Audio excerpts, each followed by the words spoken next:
Number 3 good food is bacon. If you want to get uncured bacon, that's fine. If you want to eat the cheap bacon from China Mart, that's also fine. You're going to be getting the full assortment of essential amino acids and essential fatty acids from bacon. If you get a pastured bacon, that's going to have even more of the omega-3 fatty acids your body needs. It's going to have more vitamins and minerals.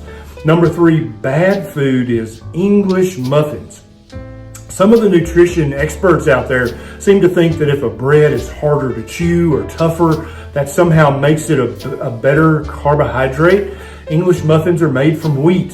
Wheat is all carbohydrate. It breaks down into glucose and fructose. One raises your blood sugar, the other puts fat in your liver. There is no meaningful nutrition in an English muffin. Please don't eat that. And remember, if you do try it, verify it at 30, 60, and 90 minutes with your glucometer. Number 4, good food for breakfast for diabetics is steak. Any grass-fed, grass-finished, or the cheapest steak you can buy at China Mart is going to give you the full assortment of essential amino acids, the full assortment of essential fatty acids, and tons of vitamins and minerals. Even the cheapest, worst produced steak is full of vitamins and minerals. There just is no arguing that. Number 4, bad food is muesli with berries. Muesli is basically raw oats that we call by a different name, so you don't have to say, yeah, I'm eating oats again this morning.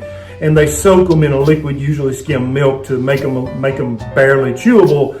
And then most people add some berries or a few nuts. The nuts are okay, but muesli and berries breaks down 100% into glucose, fructose. There you go again. You know what those two things do. Not a good breakfast. Even though it sounds very European, very Mediterranean, it's going to spike your blood sugar. Please verify that. Number 5, good breakfast food for diabetics is a full-fat Greek yogurt with a good sprinkling of nuts. This is going to give you all the amino acids you need, all the fatty acids you need, plus quite a few vitamins and minerals. Not perfect breakfast food, but pretty darn good if you need some variety as a diabetic.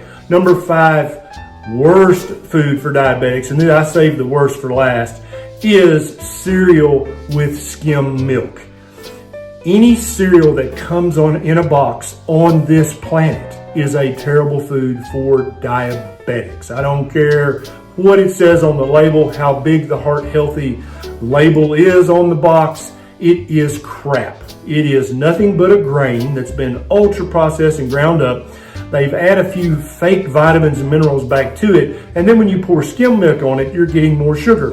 And so the grains in the cereal and the lactose in the milk going to break down into glucose, fructose, and galactose. They're going to all spike your blood sugar. The fructose and galactose going to help you store more fat in your liver.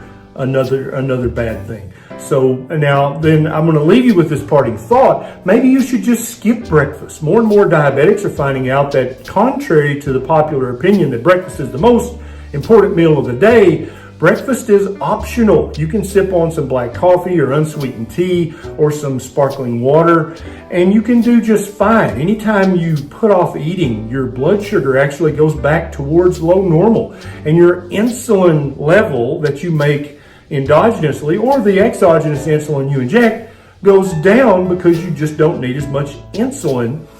That's a very good place for a diabetic to be, with a low normal blood sugar and a low normal insulin level in their body. So I've got, if you're like, well, if I skip breakfast, I'm going to have hunger pains. Well, I've got a video about that. I'm going to have it pop up here at the end of this video. Please consider subscribing to this channel and click the little bell right beside the subscribe button so that every time I have a bright idea like this, you'll be one of the very first. All right, guys, this is Dr. Barry. I'll see you next time.